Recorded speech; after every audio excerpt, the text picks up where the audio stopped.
Bienvenidos al Centro Cultural Jorge Huasi de la Universidad Ricardo Palma.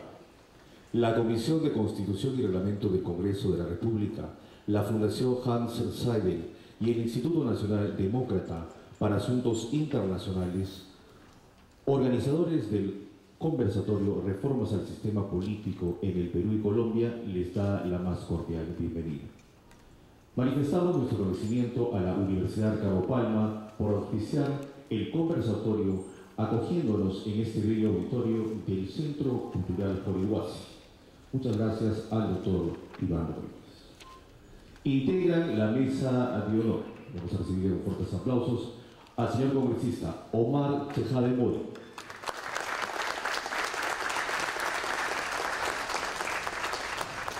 presidente de la Comisión de Constitución y Reglamento del Congreso de la República.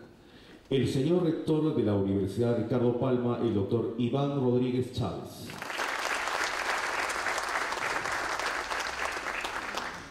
El señor Henning Senger, representante regional de la Fundación Hans Seidel para Perú, Bolivia y Ecuador.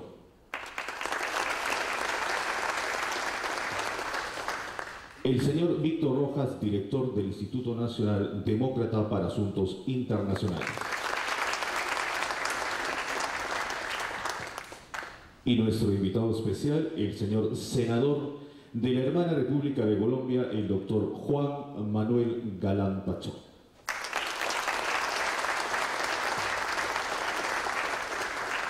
Bienvenido al señor Galán, es un honor tenerlo con nosotros. Esperamos que su estadía en el Perú sea de su total agrado. Vamos a dar inicio al programa del conversatorio Reformas al Sistema Político en el Perú y Colombia, con las palabras de bienvenida del señor rector de la Universidad Ricardo Palma, el doctor Iván Rodríguez Chávez.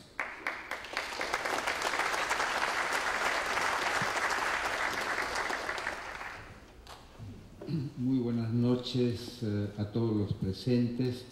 Saludo de manera especial al congresista Omar Tejada, presidente de la Comisión de Constitución, y en la persona de él, a los congresistas y a todos los que están animando esta actividad de una repercusión ciudadana especial, ¿no?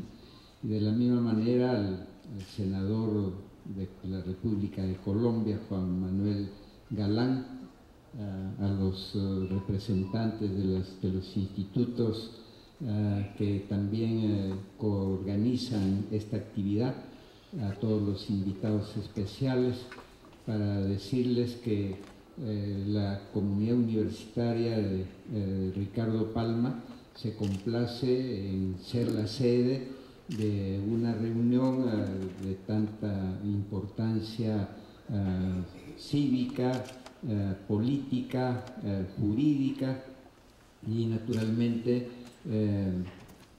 como universidad que justamente es la casa donde germinan las ideas, se confrontan, se debaten, pues no podía dejar de acoger a todo el público y a los organizadores, haciendo algunos recuerdos de la participación activa en la fundación de la República que tuvieron justamente los egresados del Convictorio de San Carlos y aún el rector de esa época, que fue don Toribio Rodríguez de Mendoza, que presidió el primer Congreso Constitucional de la República, y los egresados de San Carlos, que fueron un grupo muy especial, al punto que los historiadores señalan que ellos fueron preparados en esa época en que Toribio tomó la enseñanza del derecho en el Perú, de ajustes con la realidad jurídica del país, y modificando el plan de estudios de ese tiempo para incluir el derecho patrio, ¿no? la legislación de Indias y otros textos y otros pensamientos que para ese momento ya significaban un progreso y un avance en las ideologías, y a la vez los aciertos que tuvo en añadir, además de todo esto, normas estatutarias, programas que hicieron del Convictorio de San Carlos, luego la Facultad de Jurisprudencia de San Marcos, un foco de irradiación ideológica acerca de la libertad, la independencia de los países y su autogobierno a través de sus órganos fundamentales, como era el poder legislativo de ese tiempo. Así es que si nos acordamos de estos primeros pasos fundacionales de la República, cómo una universidad podía estar al margen de una actividad como esta. Más bien a mí me cabe agradecerle al congresista Omar Chejade, que ha tenido esa buena idea de convocarnos para que nosotros podamos también colaborar con, repito, un programa tan importante como el que se va a desarrollar esta noche. Así es que como representante de toda la comunidad universitaria, pues me complace en que todos ustedes estén acá, y por eso les doy la más cordial bienvenida, diciéndole a ustedes y al congresista Omar Chejade que está en su casa y que naturalmente estamos a disposición para otras actividades semejantes que se pueden llevar a cabo. Así que para todos ustedes, muchas gracias y buenas noches.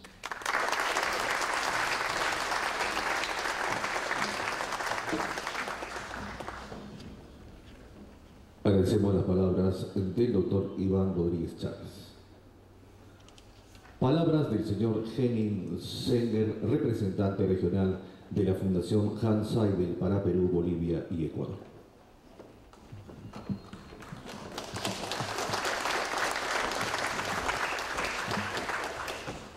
Muy buenas noches con todas y con todos, y un saludo especial a las autoridades de la Mesa de Honor. Quisiera en primer lugar aprovechar la oportunidad para decir gracias al congresista Chejade y su equipo por llevar adelante este proyecto de charlas, de foros, al senador Galán, quien nos está visitando estos días aquí en el Perú, a Víctor Rojas del NDI, con quien tenemos una muy linda cooperación para la organización de estos eventos, y también a la Universidad Ricardo Palma, de la persona de su rector, por abrirnos las puertas de esta aula muy impresionante. Yo represento y dirijo una fundación política alemana aquí en el Perú. Las fundaciones políticas alemanas fueron creadas en mi país en la década de los años 60 por iniciativa del Parlamento alemán. Y hoy en día existen 6 fundaciones políticas, y cada una refleja un sector del pluralismo democrático en mi país. Y la idea principal para todas las fundaciones es fortalecer las instituciones democráticas, servir como centros de investigación y centros de formación, y también como centros de cooperación internacional.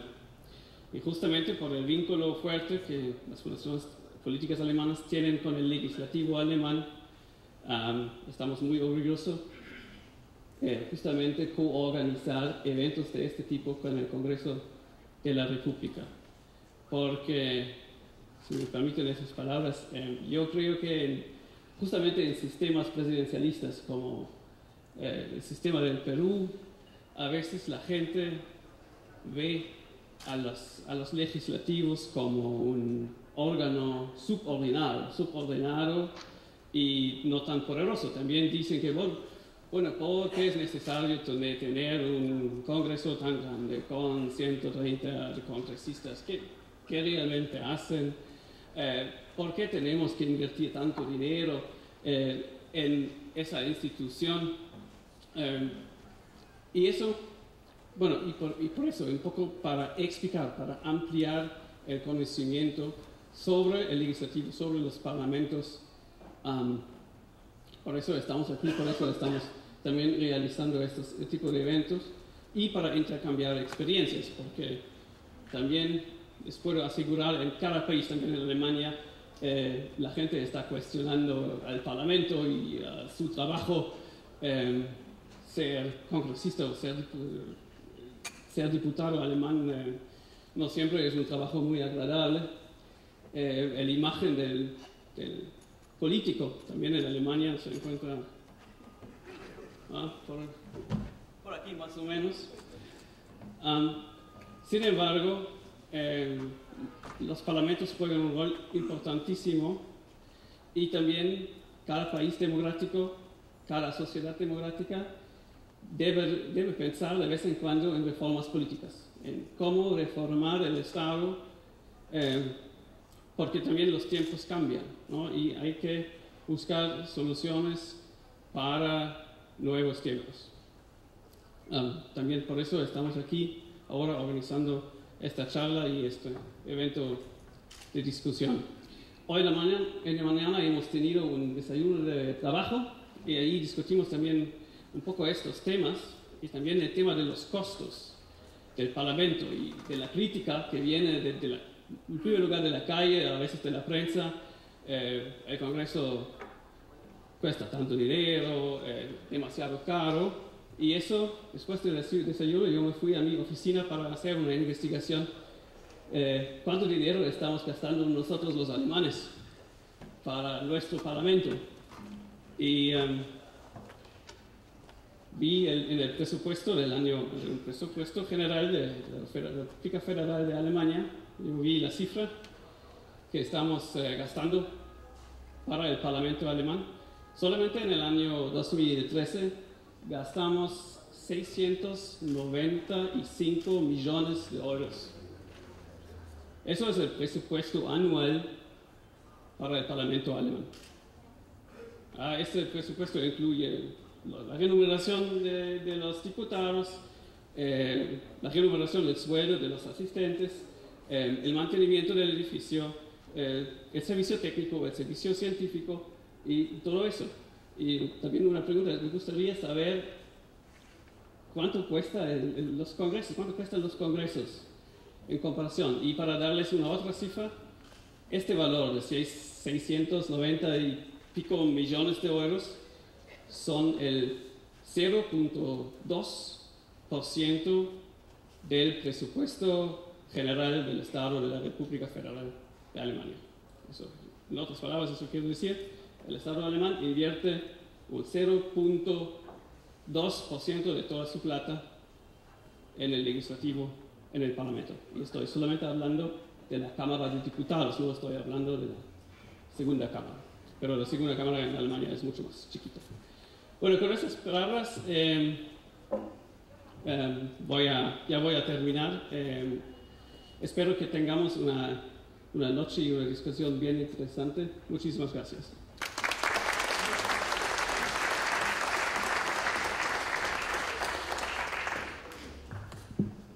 Agradecemos la participación del señor Zenger. Seguidamente, palabras del señor Víctor Rojas, director del Instituto Nacional Demócrata para Asuntos Internacionales.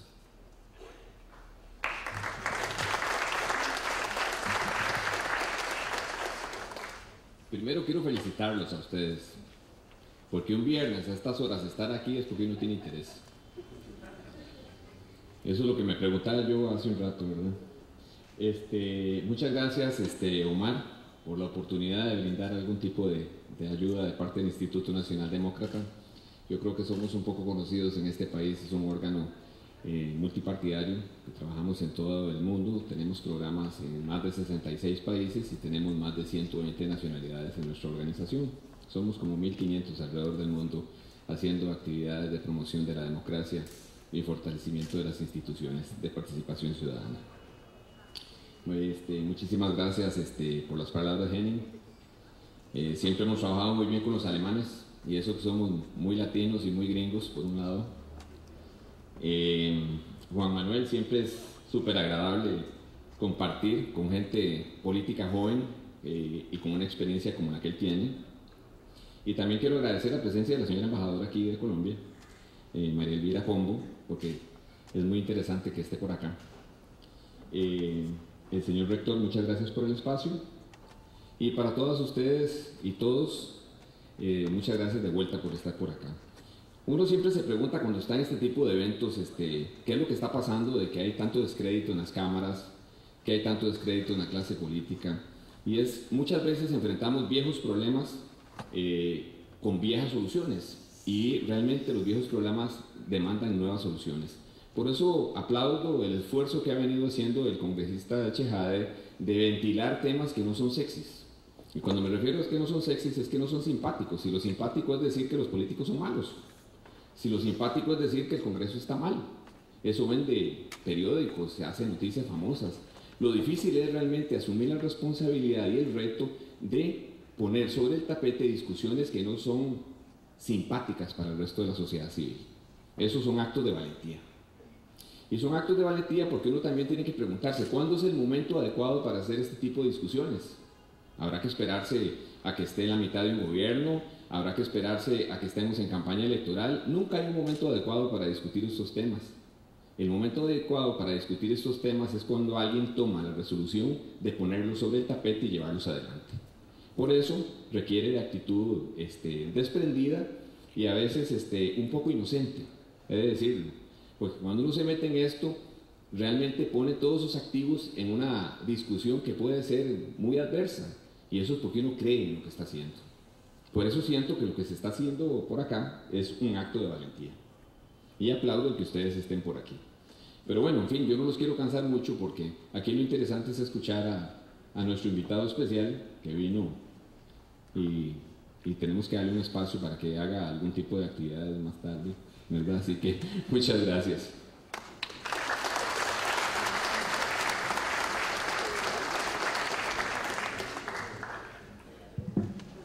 Gracias también al señor Rojas.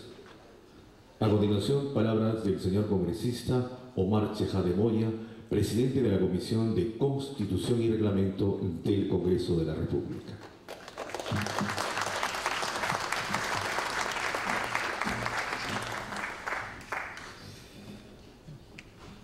Bueno, agradecerles, como dijo Víctor, primero al público presente, en un día complicado, ha casi llenado las instalaciones de la Universidad Ricardo Palma, de Jorge Huasi.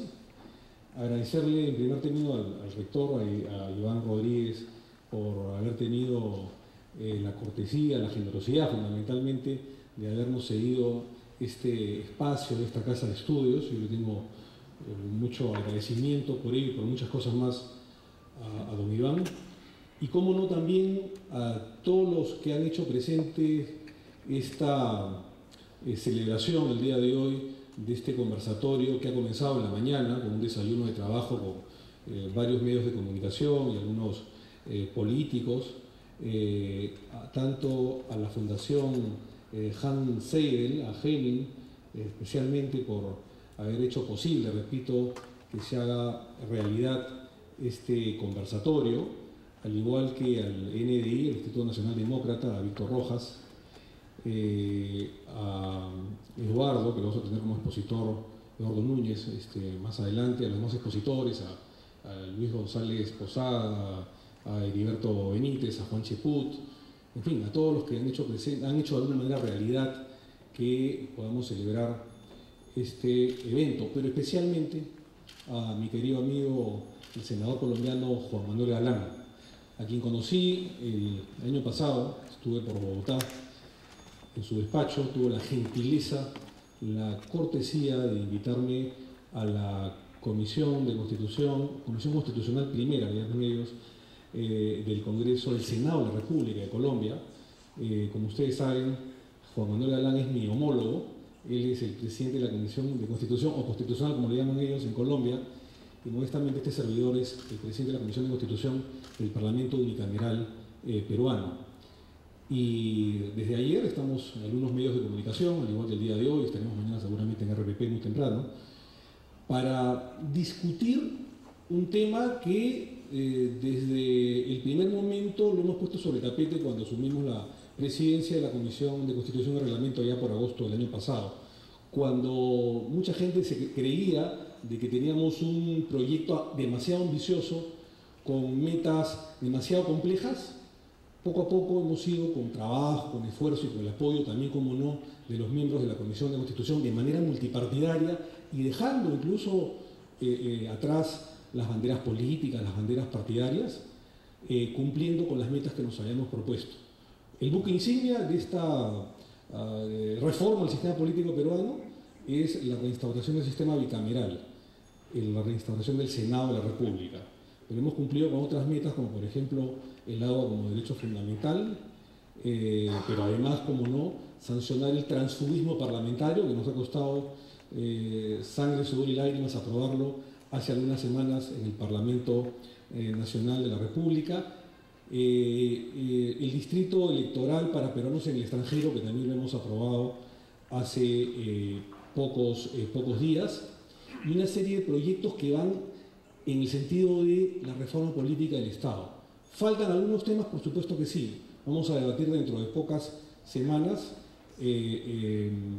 la reforma, la ley de los distritos uninominales para el Parlamento de la República, creo que se hace necesario, y, como no, el voto voluntario, eliminar el voto obligatorio y instaurar en el Perú, como lo es en Colombia históricamente, el voto voluntario. Y, como no, parte central, el año pasado también hemos aprobado en la Comisión de Constitución y Reglamento la reforma de ley de partidos políticos, que el día de hoy se encuentra en pleno debate en el Pleno. Y dentro de ello, el financiamiento público estatal a los partidos políticos. Hay algunas normas que pueden ser populares, otras impopulares. La verdad que no es tan relevante ello. Yo creo que lo relevante es fortalecer, institucionalizar el país. Si hay una tarea pendiente, la gran tarea pendiente que tiene el Estado peruano es fortalecer las instituciones democráticas en el país. Y para ello estamos haciendo esfuerzos enormes. No solamente quien habla, sino los amigos que acá nos acompañan, los expositores, varios medios de comunicación y, por supuesto, invitados. Y, por supuesto, también, repito, todos, sin excepción, los miembros titulares y suplentes de la Comisión de Constitución y Reglamento, dejando atrás cualquier tipo de bandera o color partidario. Creo que eso es lo importante. Si nosotros hemos crecido alrededor de 6 o 7 puntos porcentuales en nuestro Producto Bruto Interno, en el PBI, ha habido una política de inversiones, de inclusión social en los últimos 14 años, más allá de los matices o las discrepancias políticas de diferentes gobiernos, de Paniagua, Toledo, Alan García y ahora el presidente Ollanta Humala, hemos tenido un crecimiento porque había una continuidad a las políticas de inclusión social, a las políticas económicas, a las políticas de inversión que han estrechado, entre otras cosas, los índices de pobreza en el país, los índices de extrema pobreza, los índices de desocupación. Pero si queremos que todos estos avances que se han hecho en los últimos 14, 15 años en el Perú, a través de los diferentes últimos 4 o 5 gobiernos, permanezcan en el tiempo, creo yo que la tarea es fortalecer las precarias instituciones políticas que tiene el Perú. Esa es la tarea central. Porque si no, ya lo he dicho, y no es un ánimo pesimista ni mucho menos, puede venir cualquier candidato antisistema, el 2016 o el 2021, no lo sabemos, que tomando como banderas o sobre pretexto de esta precariedad institucional que tiene el país, traerse abajo todo lo que se ha avanzado en materia económica, en materia de inversiones, en materia de inclusión social, en materia de desarrollo. Y es por ello que hemos tomado como ejemplo Colombia, hemos tomado como ejemplo algunos otros países de Sudamérica y algunos países de Europa, obviamente trasladándolo a la realidad nacional que es el Perú. Hace un par de meses estuvo por acá el senador Juan Lozano, senador colombiano, colega de Juan Manuel Galán, y el día de hoy nos engalana, valga la redundancia, la presencia de Juan Manuel. Juan Manuel Galán es todo un personaje en la política colombiana. Su padre, como ustedes saben, fue el líder del Partido Liberal y después del líder del Partido Nuevo Liberalismo que él formó y fundó, candidato senador durante 3 periodos aproximadamente en Colombia, y el 18 de agosto de 1989 las balas asesinas de los narcotraficantes y en especial de Pablo Escobar extinguió la vida de un gran político. Sin embargo, quedó como herencia a sus hijos, y dentro de ellos el mayor, el principal, nuestro querido amigo Juan Manuel Galán, que el día de hoy, repito, engalana con su presencia y después con su exposición este importante evento sobre reforma política del Estado. Juan Manuel, además, como se le he dicho, fue el autor, y hoy día lo conversamos en extenso en la mañana, en el famoso discurso triste pero viril el día del entierro de su padre en el cementerio, a lanzar la candidatura del jefe de campaña de su padre, de Luis Carlos Galán, es decir, la candidatura de, que fue presidente de Colombia después, César Gaviria Trujillo, después presidente de la OEA.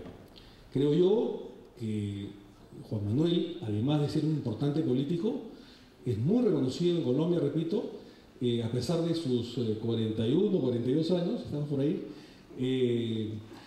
ha salido electo senador de Colombia en 3 oportunidades consecutivas.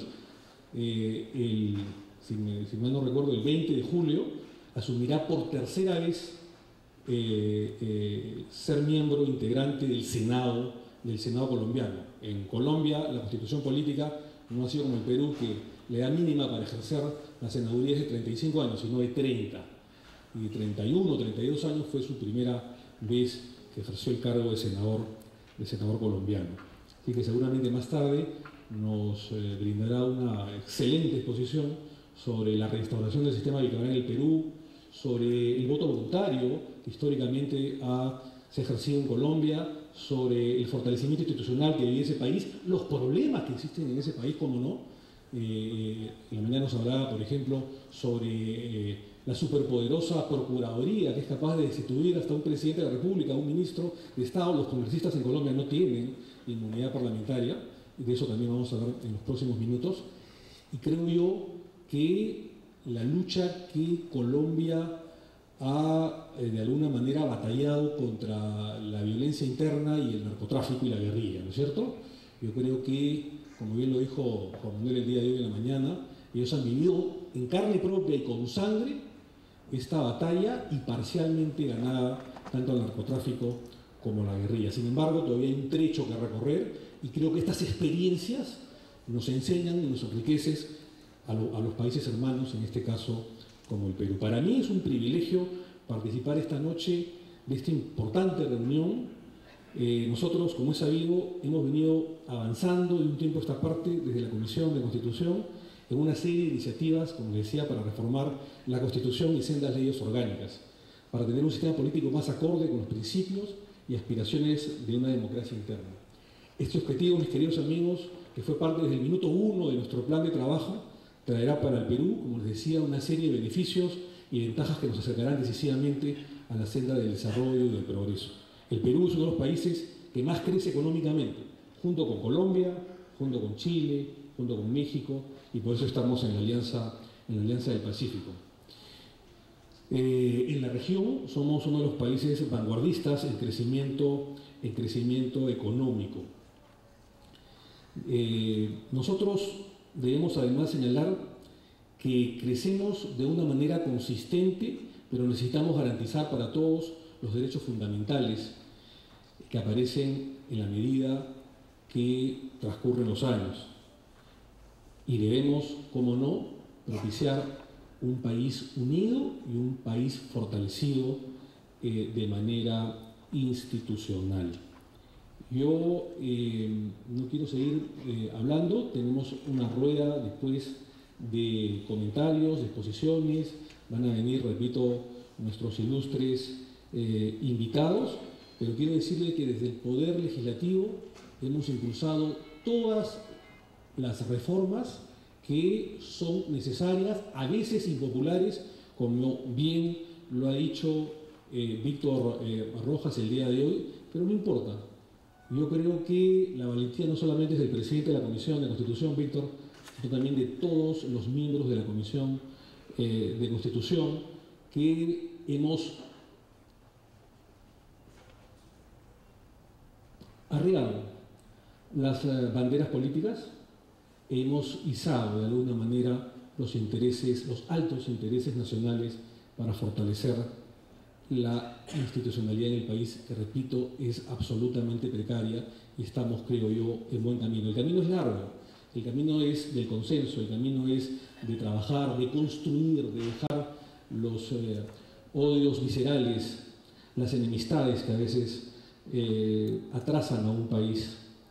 Y el día de hoy venimos también, como no, a ratificar esta mano tendida, estos puentes a diversos políticos, incluso de oposición. El día de hoy van a estar disertando amigos como Luis González Posada, o Heriberto Benítez, o el mismo Juan Cheput, que no necesariamente son aliados del gobierno del presidente Ollanta, pero que sin duda alguna están poniendo de alguna manera este granito de arena en hombro para que, más allá de las diferencias políticas, estemos marchando en el mismo camino. Esta noche tenemos la visita, como les decía, del senador Juan Manuel Galán, quien con su conocimiento y experiencia de la realidad colombiana nos ayudará a reflexionar sobre estos puntos que he puesto sobre la mesa.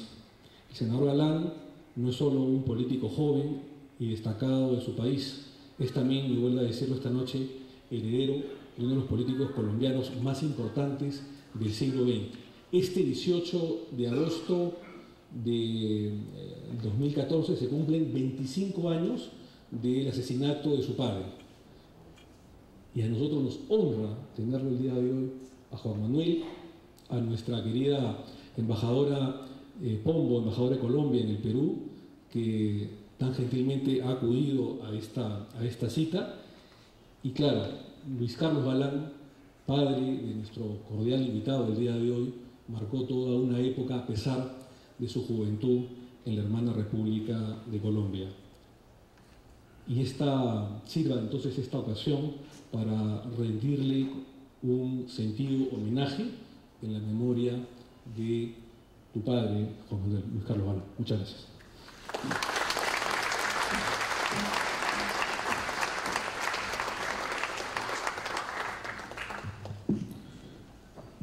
Agradecemos las palabras del congresista Omar Tejada Moya. Antes de presentar al siguiente expositor, permítanos leer su hoja de vida.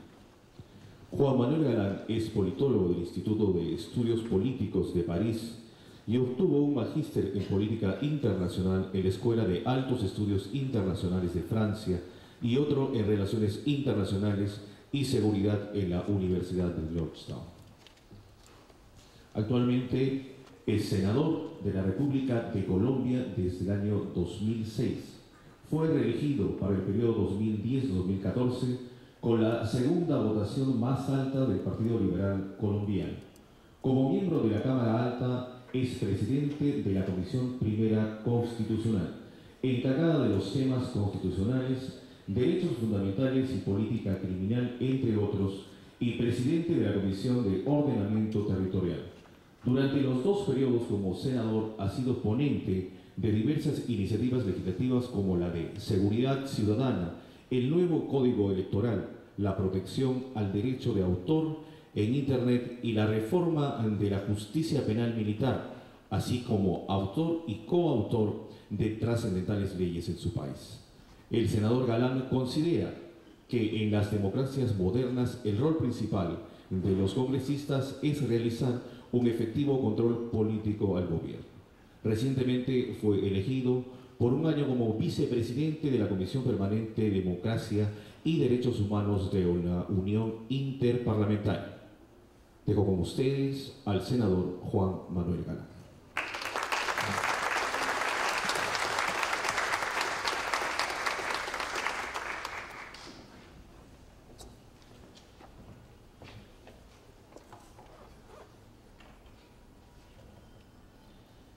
Muy buenas noches a todas y todos los asistentes.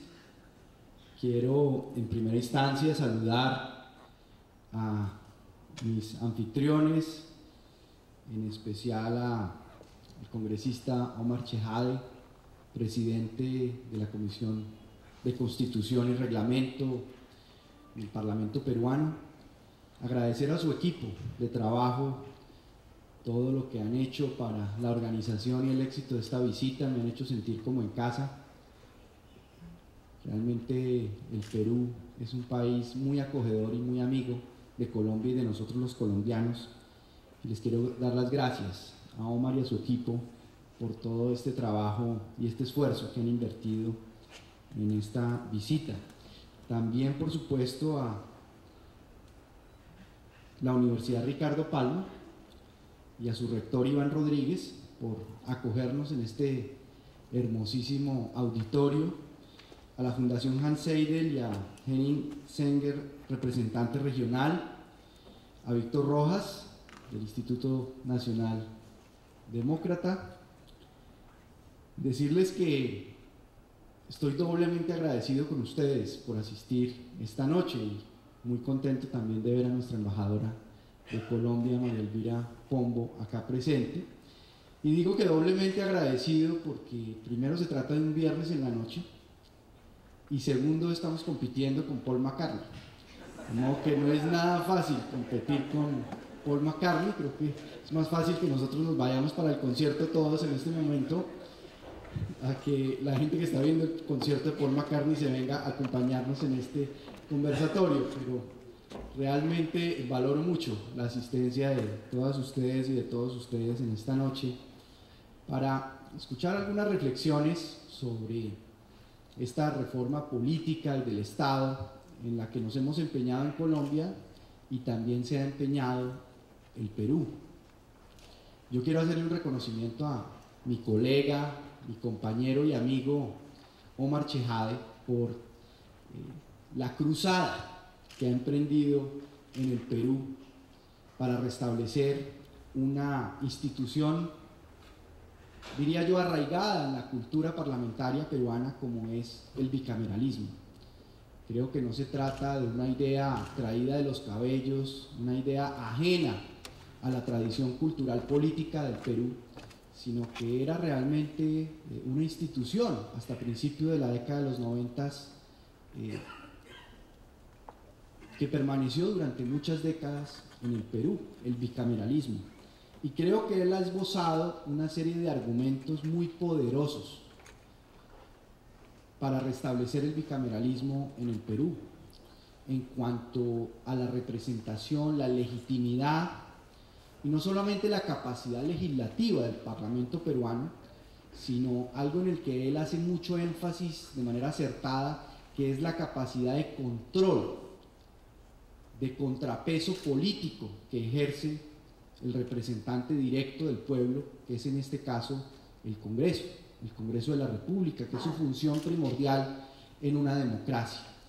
De modo que yo quiero pues hacerle un reconocimiento a él, decirle que lo acompañamos en su esfuerzo, lo respaldamos, y creo que hay un actor absolutamente esencial para que este empeño de Omar Chejade y de otro grupo de congresistas peruanos tenga éxito. Y ese actor son los medios de comunicación. Creo que los medios de comunicación juegan un papel de influencia en la opinión pública determinante para que la opinión pública tenga todas las herramientas de información y de análisis para entender la justificación del proyecto de reimplantar el bicameralismo en Perú. Creo que la relación, la conversación con los medios de comunicación, con los periodistas que cubren la política es muy importante. Y en esto yo sé que el Perú ha enfrentado dificultades. Nosotros en Colombia las enfrentamos también, porque hay una tendencia, diría yo, mundial, latinoamericana, de la cual Colombia y Perú no es ajena, a convertir la política, convertir los políticos y convertir el Congreso de la República en el sparring de nuestras sociedades. Es decir, la gente es como si se desahogara golpeando la política, golpeando a los políticos y golpeando al Congreso de la República. Y yo creo que a veces los medios caen un poco en la tendencia a acrecentar ese ánimo de contradicción, de enfrentamiento con los políticos y con el Parlamento. Y yo quiero aquí que no me vayan a malinterpretar. Yo soy un defensor acérrimo de la libertad y la independencia de la prensa. Es un criterio, una institución democrática absolutamente fundamental. Sin libertad e independencia de la prensa simplemente no hay democracia. Pero yo creo que también en la responsabilidad social de los medios de comunicación y la ética periodística. Yo vengo de una familia de periodistas, no solamente de políticos. Mi padre fue periodista también, mi madre fue periodista, yo ejercí el periodismo, mis hermanos han ejercido el periodismo, mis abuelos fueron periodistas también, de modo que si alguien entiende el valor, el significado del periodismo y del periodista para una democracia somos nosotros. Pero también entendemos el papel tan importante que tienen los medios de comunicación en la formación de opinión. Y las tendencias últimas del ejercicio periodístico a veces lamentablemente tienden a caer en ese juego de lo frívolo, de lo superficial, de lo escandaloso, del rating, y se vuelven prisioneros del rating. Y precisamente García Márquez, a quienes estamos conmemorando su muerte y el dolor que sentimos por su partida, los colombianos y los latinoamericanos y el mundo en general, García Márquez lanzaba una alerta muy importante cuando creó la Fundación para el Periodismo Latinoamericano, diciendo que Colombia y Latinoamérica, que había sobrevivido absolutamente a todo, catástrofes naturales, cataclismos, al mismo Macondo y al mismo realismo mágico, podía perecer en manos de los periodistas si el periodismo no se ejercía de una manera muy profesional, muy ética, entendiendo el poder inmenso, como se habla hoy en día en nuestras democracias del cuarto poder, que es el poder de la prensa, que tienen los periodistas. Y claro, el periodismo tiene un deber y una misión en una democracia, que es la denuncia, que es develar muchos escándalos, y de hecho en Colombia ese es el papel que ha cumplido el periodismo y los medios de comunicación. Los grandes escándalos de corrupción que hemos vivido en nuestro país, escándalos tan terribles como los falsos positivos, que seguramente ustedes han escuchado, de jóvenes inermes, ajenos al conflicto armado interno, que fueron reclutados por las Fuerzas Armadas, engañados, asesinados en estado de indefensión y luego presentados como estadísticas de bajas en combate para los subversivos, para la guerrilla. Esos escándalos fueron develados y denunciados precisamente por los medios de comunicación. Por eso el papel del periodismo aquí, pues obviamente no se puede menospreciar y hay que resaltarlo. Pero creo que este diálogo y este esfuerzo que ha hecho Omar de convocar a todos los sectores peruanos, a la academia peruana, que es muy importante que esté cada vez más presente en estos debates, a los medios de comunicación peruanos, a los partidos de oposición, porque se trata de construir un consenso político amplio sobre estas reformas, que son reformas de Estado, no son reformas de gobierno, ni son reformas de un partido, sino son reformas de Estado que deben convocar a todos los sectores del Estado. Es muy importante que todos los sectores, la sociedad civil, se involucre, participe y aporte para que tenga la suficiente legitimidad la reforma política en la cual se va a embarcar Perú en este momento. Yo quiero hacer algunas reflexiones también sobre política y sobre democracia. Alguien decía que la política es el arte de darle rumbo a las realidades sociales de un país. Yo a veces creo que la política es el arte de meterse en problemas, de ganarse enemigos.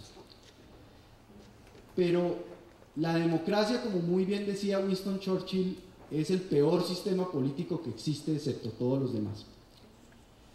Y la democracia es un proceso, y es un proceso evolutivo lento. No se da de la noche a la mañana, ni se da por generación espontánea, porque es un proceso que toma raíces o echa raíces en la conciencia colectiva de una nación, de un pueblo.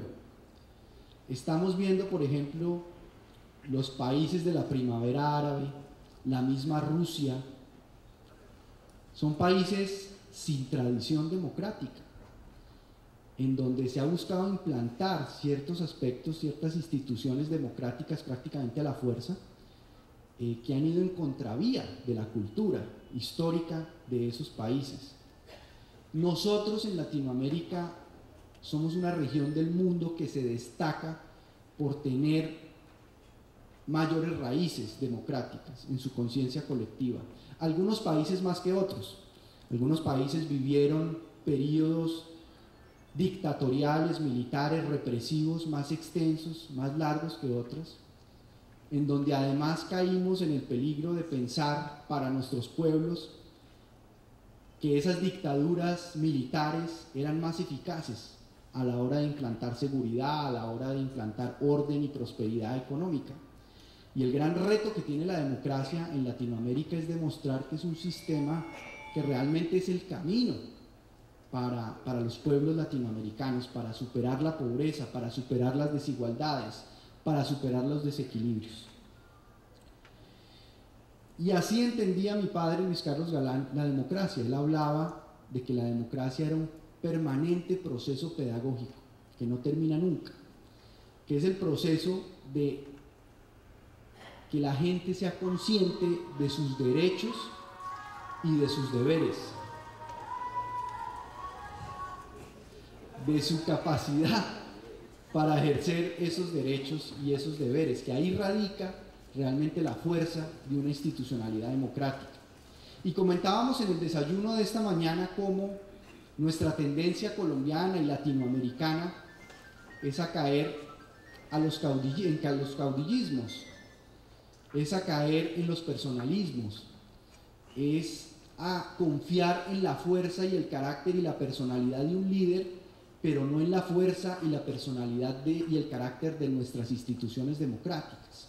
Y la madurez democrática nosotros tenemos que buscarla fortaleciendo siempre nuestras instituciones democráticas, que el referente de la gente no sea una figura, por importante que ésta sea, sino una institución, una institucionalidad. Y los congresos, los parlamentos, son unos referentes institucionales para fortalecer en nuestros países muy importantes, que están en un estado de debilidad en general en América Latina.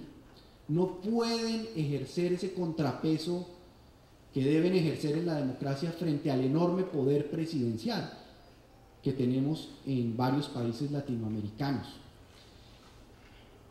Y fortalecer los congresos tiene que ver con darles capacidad de control político. Mucha gente cree que la fortaleza de un congreso es el número de leyes que produce al año, y a veces es mejor que no produzca leyes. Entre menos leyes produzca un parlamento, a veces es mucho mejor, porque en el Parlamento colombiano, por ejemplo, la opinión pública muchas veces mide la efectividad del Congreso y de la gestión de los congresistas por el número de leyes aprobadas. Pero a mí me parece que la función más de fondo y más importante, más trascendental en la democracia y en el sistema político que tiene un parlamento es el control político, es la capacidad de control político que tiene el parlamento y que tienen los congresistas. Para eso hablábamos, por ejemplo, hoy de la creación de las oficinas presupuestales en los congresos, en los parlamentos, que es una necesidad fundamental, porque el proyecto más importante que aprueba, proyecto de ley más importante que aprueba un parlamento al año es su presupuesto. El presupuesto es la hoja de ruta política que sigue un país, que sigue un estado, que sigue una nación. Y el Congreso tiene que tener la capacidad técnica de información para poder debatir el presupuesto con la rama ejecutiva y definir las prioridades del Estado, de gasto y de inversión que tiene el Estado. Y para eso nuestros congresos están en una situación de debilidad, porque muchos no tienen la oficina presupuestal que le dé esos insumos a los congresistas para debatir y tramitar el proyecto de ley de presupuesto cada año. Entonces, uno de los nortes que nosotros nos hemos fijado en la reforma política colombiana para fortalecer el Congreso y el Parlamento es precisamente la creación de la oficina presupuestal en el Congreso de Colombia. Nosotros en Colombia, por supuesto, en este momento estamos enmarcados en un proceso de transición, que es la transición de un conflicto de 50 años, que es el conflicto tal vez más extenso que ha vivido el mundo, la guerrilla más antigua, tal vez es la guerrilla colombiana, y estamos en un proceso de negociación y de paz en Colombia que yo calificaría como trascendental para nuestro futuro. Y en eso ha empeñado su prestigio personal el presidente de la República, el presidente Santos. Estamos en este momento en una campaña de reelección presidencial, de elección presidencial que va a tener lugar el 25 de mayo. Y la gente finalmente va a definir su posición frente a dos interpretaciones. Una interpretación que cree que la solución al conflicto colombiano es la solución por la vía militar, por la fuerza, de derrotar militarmente a la guerrilla, y los que creemos que la solución es el proceso de paz que está en curso en este momento en Cuba. Creo que la receta de ese proceso de paz, sobre negociar fuera de Colombia, sobre tener una agenda de temas específica preacordada con la guerrilla, sobre no hacer cese de operaciones militares, sobre tener verificación de países amigos que están ahí para garantizar el cumplimiento de los acuerdos, es la receta y el camino correcto. Y es la primera vez en 50 años que la guerrilla de las FARC está sentada negociando con el gobierno. Nunca en 50 años se había dado un proceso de negociación con la guerrilla de las FARC. Se había dado un proceso de diálogo, de intercambio de razones, de mensajes, pero nunca un proceso de negociación tan avanzado como el que llevamos hoy, en donde ya se han aprobado 2 puntos de la negociación trascendentales. El punto agrario de la tierra, que es una fuente de conflicto tradicional en Colombia, la tenencia y la propiedad de la tierra y la utilización de la tierra, y la participación política, que es el segundo punto evacuado de la agenda. Estamos en el punto del narcotráfico, que también es un punto fundamental, y llegaremos a otro punto que es trascendental para mí, que es el punto de no retorno en el proceso de paz, que es el punto de las víctimas, que es el reconocimiento de las víctimas por parte de la guerrilla de las FARC, de sus víctimas, y el compromiso a entregarles la verdad como mecanismo de reparación. Claro que habrá que sacrificar justicia.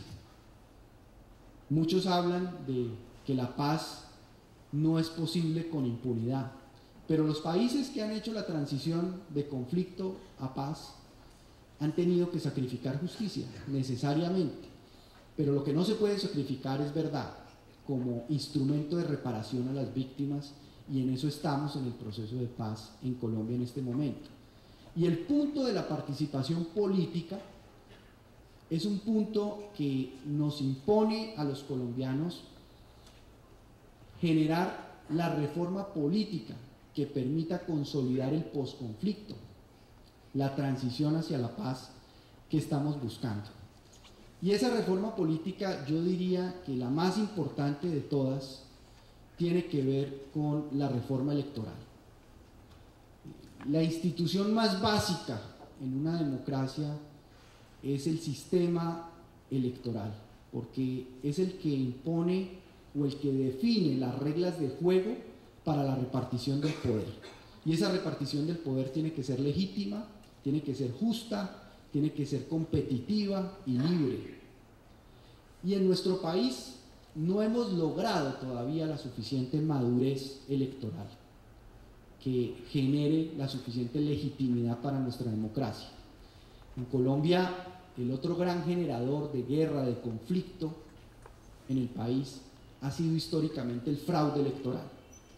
La manera como las elecciones se organizan, la manera como los resultados se procesan, se comunican, la manera como los electores pueden libremente ejercer su derecho al sufragio, al voto, la manera como se financia la política, cómo se financian los partidos, cómo se financian los candidatos que compiten por el favor popular. Y es un punto central de la reforma política que nosotros estamos discutiendo en este momento en Colombia: cómo mejorar nuestro sistema electoral, cómo facilitarle a los electores el ejercicio del sufragio, cómo hacer que no haya trashumancia electoral, trasteo de votos, cómo hacer que no voten los muertos, cómo hacer que una persona que está inscrita en X lugar de Colombia no vote en el lugar Z de Colombia, o aparezca votando de esa manera, cómo identificar plenamente al elector, cómo evitar que haya constreñimiento a los electores, constreñimiento económico con la compra de votos y constreñimiento a veces armado, de presión, de amenaza, de intimidación para que los electores voten por determinado candidato o candidata.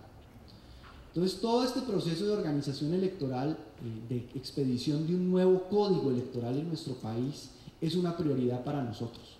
Nuestro código electoral es del año de 1986.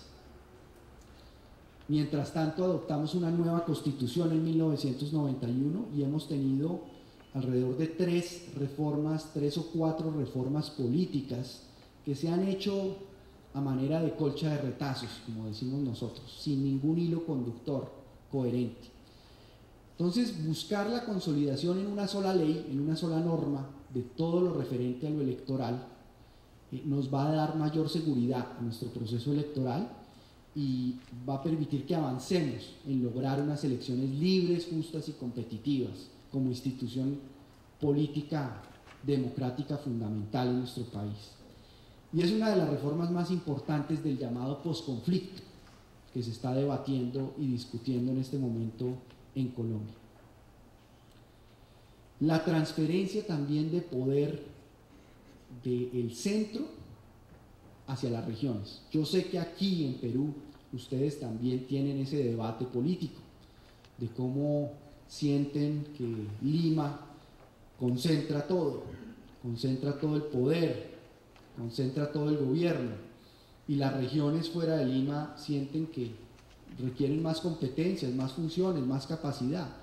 Nosotros ese debate lo tenemos también en Colombia en este momento, de cómo continuar el proceso de descentralización, cómo transferir más recursos, competencias, funciones de la nación a los entes territoriales, a las gobernaciones y a las municipalidades, cómo fortalecer la democracia de abajo hacia arriba y no de arriba hacia abajo. A veces tenemos la tendencia también latinoamericana a creer que la aproximación o el enfoque al fortalecimiento de la democracia se debe dar de arriba hacia abajo, y resulta que muchas veces es de abajo hacia arriba. Es buscar cuál es la primera célula democrática, cuál es el primer escenario de evolución político democrático, que es la municipalidad, y cómo están las instituciones municipales en ese sentido, cómo están los consejos municipales, cómo está el alcalde, cómo está la sociedad civil, qué tan formados son nuestros concejales municipales. Yo no sé cómo se llama la figura acá en Perú de los miembros del legislativo en el nivel municipal. Nosotros los llamamos concejales. Regidores acá, los regidores. Bueno, en Colombia tenemos un problema muy grave, y es que el 50% de los concejales o regidores, como los llaman ustedes acá, en Colombia no ha culminado sus estudios de secundaria, de colegio. Alrededor del 10% no ha culminado su escuela primaria. Entonces, el proceso de educación y de formación de quienes llevan la representación popular es muy importante para que puedan ejercer sus funciones a plenitud. Lo mismo pasa con los alcaldes. Nos quejamos muchas veces de la corrupción a nivel local. Y uno de los pretextos o de los argumentos para no transferirle más recursos del centro a los entes territoriales es decir que allá hay corrupción y no se pueden mandar dinero y recursos porque se los roban, porque se pierden. Y resulta que muchos de esos robos o esas pérdidas de recursos no se dan solamente por culturas de corrupción o actitudes corruptas de los mandatarios locales, sino muchas veces por simple desconocimiento y falta de capacidad técnica para administrar esos recursos y ejecutarlos a tiempo. Las oficinas de planeación a nivel local juegan un papel fundamental, un papel determinante. Y esas oficinas de planeación son tremendamente débiles y son las que trazan la visión del ordenamiento territorial de un municipio, de una región. Yo no sé si algunos de ustedes han tenido la oportunidad, tal vez Omar ha tenido la oportunidad y algunas personas que están presentes acá, de visitar países asiáticos, de visitar China, por ejemplo. Cuando uno llega a una provincia china, a una municipalidad china, lo primero que le muestran es una maqueta. Y en esa maqueta uno ve una ciudad. Y uno pregunta, ¿qué es esta ciudad? Y los chinos dicen, no, es nuestra visión a 30 años, a 25 años de donde queremos llegar. Es decir, hacen todo un ejercicio de planeación en donde todos se ponen de acuerdo como equipo y empiezan a trabajar por esa visión a 25, a 30 años. Y nosotros en Latinoamérica, muchas veces en nuestra cultura política inmediatista, de supervivencia todos los días, no nos damos tiempo para pensar, para trazar una visión, una ruta, un camino hacia dónde queremos llegar, en términos de desarrollo político, de desarrollo económico, de planeación de nuestra infraestructura. Ese es otro tema para los colombianos de enorme frustración, la infraestructura. Nos hemos sentido incapaces de tener la infraestructura que necesitamos para competir con los tratados de libre comercio que Perú también ha firmado. Nos hemos demorado décadas construyendo carreteras absolutamente vitales para el transporte y la competitividad, infraestructura portuaria, aeroportuaria, ferroviaria, de navegabilidad de nuestros ríos. Y esa carencia de infraestructura obedece también a la escasez de herramientas para la planeación a nivel local y a nivel municipal. Entonces, todo eso para decirles que es fundamental también pensar nuestra democracia y nuestras instituciones democráticas como una construcción, ante todo, de abajo hacia arriba y no de arriba hacia abajo. Aunque estas reformas de la bicameralidad se vuelven también una vitrina hacia abajo de lo que se quiere lograr y de lo que se quiere construir. El otro punto sobre el cual yo quiero hacer énfasis son los partidos políticos. Y lo comentábamos mucho, con mucho énfasis esta mañana en el desayuno. Los partidos políticos son el eslabón perdido de la democracia, como dice Thomas Carothers. Son la zona gris más protuberante que tiene el desarrollo democrático de nuestros países. Y la pregunta fundamental ha sido cómo fortalecer los partidos políticos. ¿Se puede vivir en democracia sin partidos políticos? Yo creo que no. Obviamente tener un solo partido político no se puede. Un solo partido político no es democracia. Hay que tener más de un partido político para poder hablar de democracia. Pero la función fundamental de un partido político en una democracia es la de interpretar la demanda política, lograr sintonizar el país político con el país nacional, como decía Jorge Eliezer Gaitán, otro líder colombiano asesinado a mediados de siglo. Él hablaba de un supuesto conflicto entre el país político y el país nacional. El país político va por un lado y el país nacional va por otro, y en ese divorcio, en esa fractura, los países